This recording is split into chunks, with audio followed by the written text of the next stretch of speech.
What we're going to start out with today is going over the third part of the Java ExecutorService slides, and this will be a segue into showing you an example app that is really cool.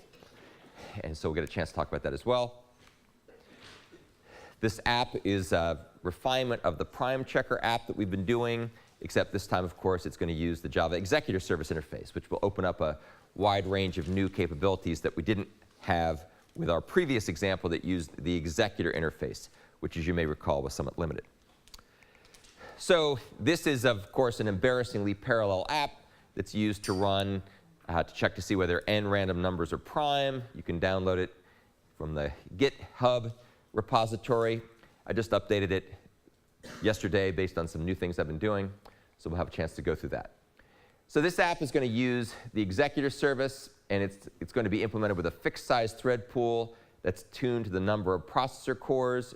As you probably saw before, you can make a runtime call to the Java virtual machine interface to find out how many processor cores are available on your machine or on the virtual machine, and when that returns the result, you can use that to tune the size of the thread pool. What's the reason why we tune the thread pool to be the size of the number of cores? Why don't we make it more? What's the main thing going on with this app that warrants it being the size of the number of cores?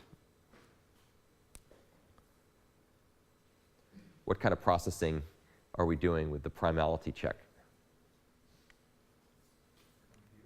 Compute bound. And what does that mean? CPU intensive. So there's no point in having, if you have 2 cores, there's no point in having 20 threads, because there's only ever going to be 2 things running at a time, because it's not going to be blocking for I/O. It's going to be blocking or doing computations. So that's why we're doing that. We're also going to spawn an additional thread that's used to wait for the futures to complete. And we'll talk about that a little bit more when we look at the code. We now have a new class that kind of holds everything together, and this is called PrimeCallable. And PrimeCallable is a callable, so it implements the callable interface, so it has a call method. And this class is going to have a 2-way interface, right? So you can invoke an operation and get a result back, and that'll come back through the call method. And the call method returns something called a prime result. We'll talk more about that in a second.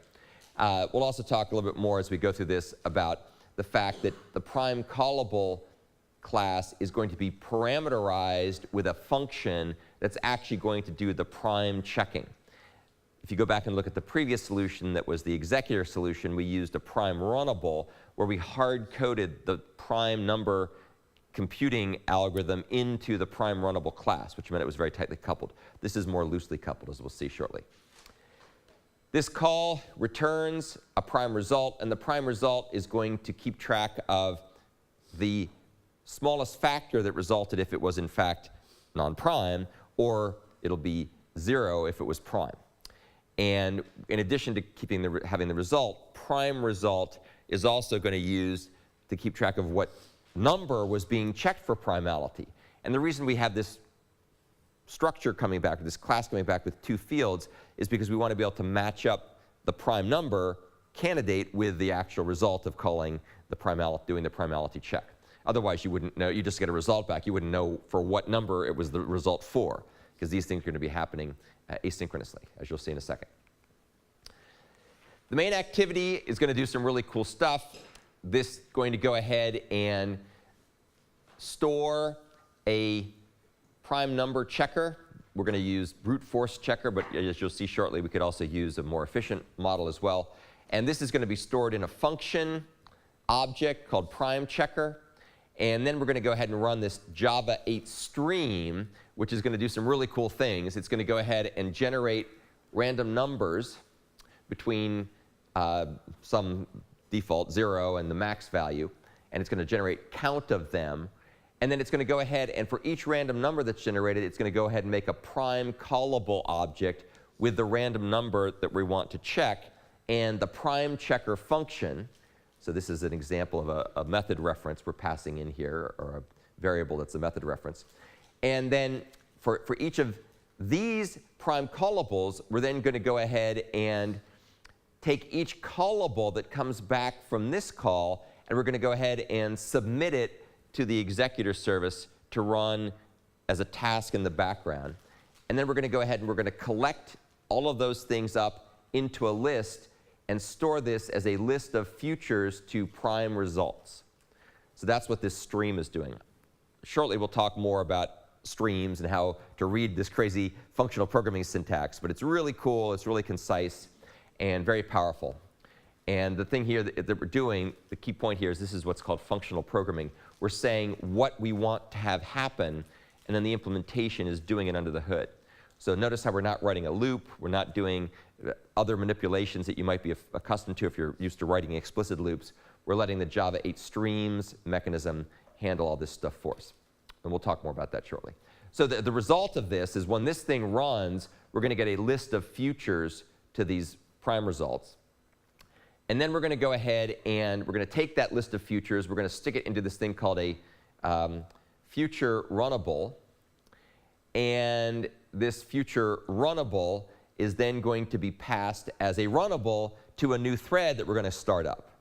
And so this new thread is then going to run in the background, and it's going to basically wait for the futures to complete. And the futures will complete as the prime numbers that are being checked are processed in the background by the thread pool that the executor service is running. So we store this thing in a field, and then we use it to update the results. Now, the reason why we're storing this in the field is that if we turn the phone and rotate it, we want to be able to update things quickly and cleanly, and you'll see in a second why we need to have this. Here's the future runnable class itself, just a snippet of it. I'll show you more of it when we look at the code in detail. Notice what it does is it stores the list of futures, and it stores the activity that is currently created, currently instantiated. And when the run method gets called, this run method gets called and it runs in its own thread of control, it's going to iterate through the list of futures that were given to it as a result of that stream call we looked at before. And then for every future f in the list of futures, it's going to call f.get. And get, of course, is a method that's going to block, the f.get call will block synchronously until the asynchronous processing associated with that future has completed. So in other words, when the prime number computation is done, then that get will return the result, and then we'll do some stuff with the result. OK, we'll look at that in more detail later. The final piece of the puzzle here, which I'll just mention and we'll look at in the code, is something called retained state. And this is used to keep track of the concurrent state that we want to store across runtime configuration changes. So every time you rotate the phone, the current activity gets blown away, and it's replaced by a new activity. But there's certain state, namely this state here, the retained state, that we want to not get blown away when the activity is destroyed and recreated. And so we're going to use the magic of something that's called the onRetain non-configuration instance method, which will return a reference to this retained state. And then when something is recreated, when new activity is recreated, we can fish out that retained state and go ahead and update things accordingly. So this is a very, very common technique that's used to handle rotations in a really clean and easy to deal with way, which it's described in more detail at the link at the bottom of this slide. And we'll talk more about that in a second. All right, so we're going to go ahead and give it a count. We'll give it the default count, which is 50. So we go ahead and start running. And you can see here that that finished pretty fast. Let's give it a little bit larger number. What happens here is that non-prime numbers don't take very long to generate or to check because they quickly discover that they've got factors. Prime numbers take a lot longer. So when we click this, you can see that this turns into a little stop button. And that means it's probably waiting on a prime number as it's chunking through to handle it. So we can cancel it. That goes ahead and interrupts everything. We can also start running it again. Notice it's blocked on a prime number. We can rotate this thing. And because of the way I've set the code up, the knock on wood, it'll keep running. There you go. You can see the reason it was running slow was it was prime. And so now it's chunking through and doing more computations. Once again, whenever it hits a prime number, it takes a while. I'll talk more about that in a second. I can also rotate it back. And you can see it's still running, chugging away.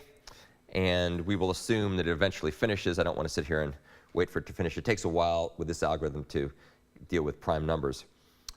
So let's cancel it. OK, so that's basically running. We can rotate it. We can cancel it. We can do all kinds of things to the executor service implementation that we weren't able to do with the executor implementation, which was kind of lame because the executor is kind of lame. All right, let's go ahead and start by taking a look at some of the helper functions. Here's the prime callable. You can see prime callable is a callable that's parameterized with a parameter return value, which is the prime result. You'll see what that is in a second. Prime callable stores the prime number we want to check for primality, and it also stores a function that will be the PrimeChecker, which we can parameterize. You'll see why we do that in a second. Here's the result. You can keep track of the prime candidate, and you give back the smallest factor. Here's the constructor. It just goes ahead and stores those two things in the fields. And then here's the workhorse method, or the placeholder for the workhorse method that actually does the work. This is the method that's called back by the executor service to do the computation. It's the call method. And as you can see, it goes ahead and makes a new prime result, which it returns. It gives it the prime candidate. And then it goes ahead and it applies the function that was passed in with the prime candidate. And whatever that function's supposed to do, it'll then go ahead and crank away and do. So that's basically an example of a sort of almost like a reference to a method that you can have with Java and Java 8. OK, let's go take a look at prime checkers. These are the different algorithms that are used to compute primality. Here's the brute force checker, which does a very mindless, incredibly inefficient job of checking for primality, so it takes a while to run. Here's a much more efficient checker. This efficient checker is a lot smarter because what it does is it first checks to see if the number is even. If the number is even, then it goes ahead and returns 2 as a factor. If not, it goes ahead and checks the odd numbers. And so this is a lot faster than the one up there. The real point there, though, is not prime number computations. It's basically just to show that there are different ways of having computations, and we can implement them by defining these functions or these methods, and then we can pass method references to these things into the prime callable class, and it'll go ahead and check them. And that'll be very important when we come back and talk later about something called memoization. Here's the main activity. The main activity has a bunch of stuff that you've seen before, so I won't go through it in detail. Here's the retain state class. This keeps track of the executor service, the future runnable, and the thread. We've also got a constructor. Notice the constructor simply goes ahead and makes a new thread pool with the number of processors, with a count of the threads. That's the number of cores on the machine. We keep track of that retained state. You'll see how that gets used. When the onCreate method gets called back, the first thing we do is one of the first things we do is we call getLast non-configuration instance. This is an Android framework mechanism that's used to deal with rotation. And what it does here, we'll see it'll stash away the result in another callback hook.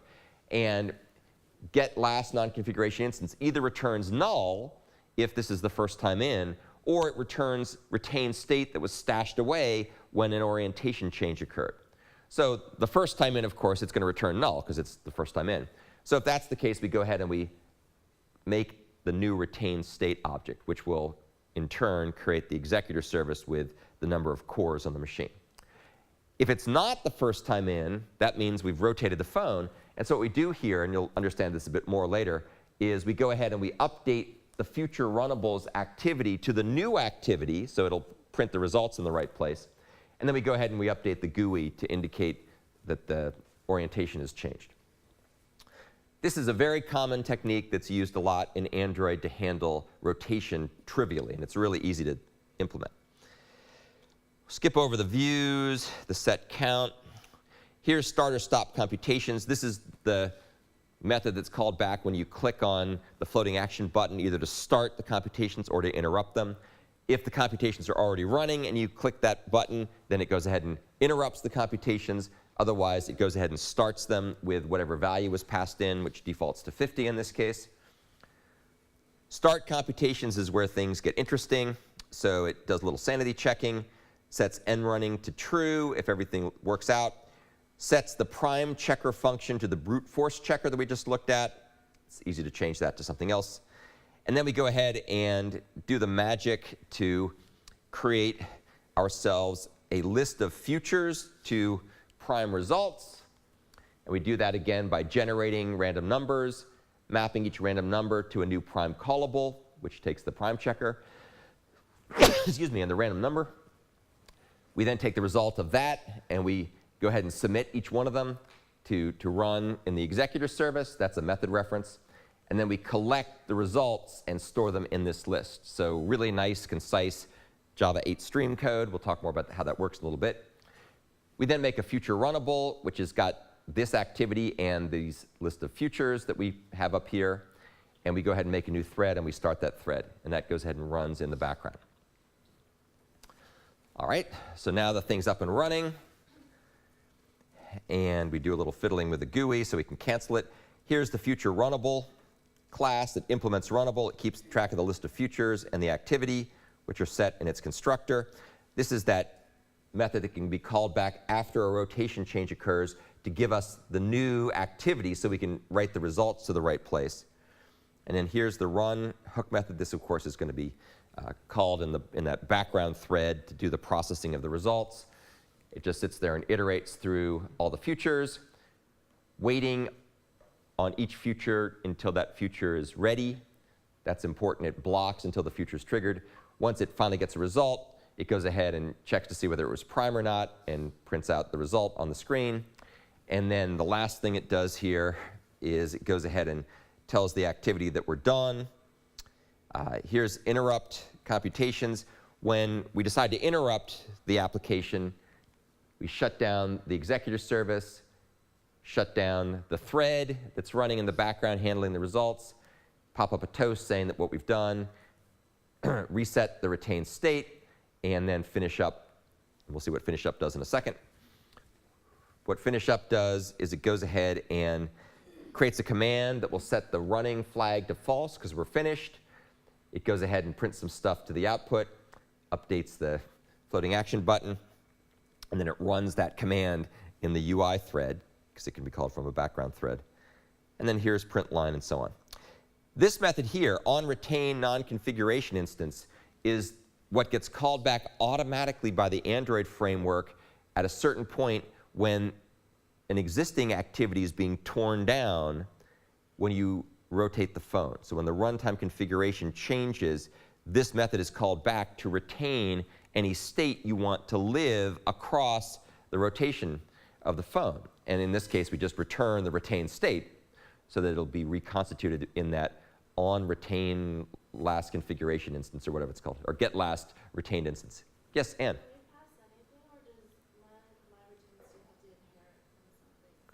So onRetain non-configuration instance is a hook method that's defined on an activity. So Android knows when to call it back. And all we're doing here is we simply have decided what state we want to retain. And we've kind of pulled it out separately and made it its own class and made an instance of that class. And so all we have to do here is just return that reference. And then Android automatically stashes that away off to the side. When the activity is torn down and recreated, as you saw earlier, it goes ahead and reconstitutes it. But the object that you stash away, does that have to be a certain type? No, it just has to be, it can be any type. Because as you can see here, it returns object. So as long as something's an object, as long as something's inherited or extending from object directly or indirectly, you can use it there. Yeah, this is a really cool feature. It's very simple to do. It can, as you can see, it's able to be used for any kind of data types like thread pools and threads and all this good stuff. And what it means is that the thread pool threads and that other thread continue to run even after the activity where they were originally created has gone away. So that's really cool because they don't get torn down and restarted, which would have been very complicated. And as a result, when you saw when I rotated the phone, the computation still continued to run, and we're just updated. The display was just updated. Here's the lifecycle hook method. This checks to see what is happening here. If we have retained state and we're not changing configurations, in other words, we're really done, then we go ahead and shut things down. And actually, I should probably also go ahead and say retained state m thread interrupt. So we want to interrupt the thread. Interrupt the background thread. Okay, I think that is basically it. So now that we've talked about the implementation of the PrimeChecker app, and I ran it for you, let's talk a bit about the pros and cons of what it's doing and what's cool about it. So we'll evaluate the app. So this ExecutorService implementation fixes a bunch of problems with the previous implementation that was the executor implementation. So one thing is the PrimeChecker function isn't hard-coded. If you go back and you look at the original implementation for the executor version of this app, it hard-coded isPrime in the Prime Runnable class, which made it hard to transparently change that without modifying that code. In contrast, as you can see here, we can change the way that the prime callable works just by passing in a different method reference to its constructor. So if we want it to be efficient, we can use the efficient checker or the brute force checker or some other checker. So if you come up with a new prime number algorithm, prime number checker algorithm, you could plop that in there. Everything else works the same way.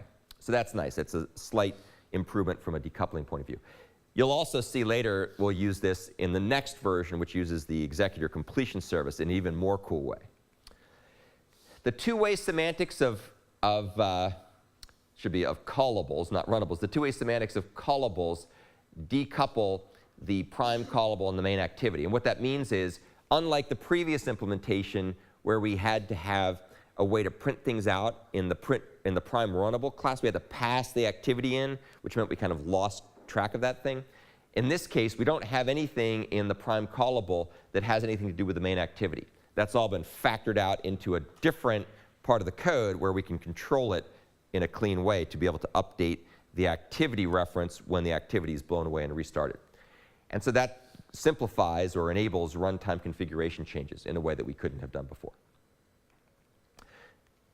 Also, as a consequence, runtime configuration changes can be handled gracefully. So one thing you can see here is that if we have to, we can basically rotate the phone and things keep running. So this computation continues to execute even if the orientation has occurred. And we can also interrupt stuff, as you'll see here in a second as well. And one of the things we can do, because we have this check in the code here to see if we've been interrupted, if we need to shut things down, we can go ahead and shut everything down cleanly, and that will allow the program to terminate, whereas the previous version couldn't be shut down in any sensible way. So we can interrupt everything and get it cleaned up. However, there are still some limitations with this implementation. So one of the problems we have is that this call to fget blocks. And why is that a problem? Well, the reason it's a problem is because the order in which the futures are processed is really not something you have any control over as a programmer. It's sort of the order in which the order in which you created the futures could be different from the order in which they run. So for example, if you ended up in a pathological situation where the first set of futures that you created were all for prime numbers, then those guys could take a long time to run, whereas other things had already finished. And the way that this particular code works is it goes through this list of futures in a linear fashion, and it calls get on each future sequentially, one at a time. And so however long this thing takes to respond depends on how long that computation runs. So there could be plenty of other computations that are finished, and you're stuck blocking here waiting for this one to get done. And that makes your program less responsive, because it doesn't have results showing up even though there are, in fact, completed results. And this is a common problem with this so-called synchronous future processing model. So this is problematic, and we'll fix that in the next version. There's another problem here, which is that the prime number check is applied every time, even if we ended up with duplicate prime numbers in our random number stream. So if you ended up with duplicate numbers, you've already computed the result, So it might be faster, most likely will be faster, to stick the result into a map and then check the map first to see if it's already been computed and return the result. But because of the way we wrote this code, this particular implementation is going to, well, I mean, the way we used it, this implementation is fine, but the way we used it is it'll go ahead and do that check every time. So in the next version, we're going to talk about how to do a really cool optimization that's completely transparent to the way this works. So you won't have to modify this source code in order to be able to add an optimization technique to make things run faster. So we'll talk about that in a second. All right, so that's the end of the Java Executor Service overview.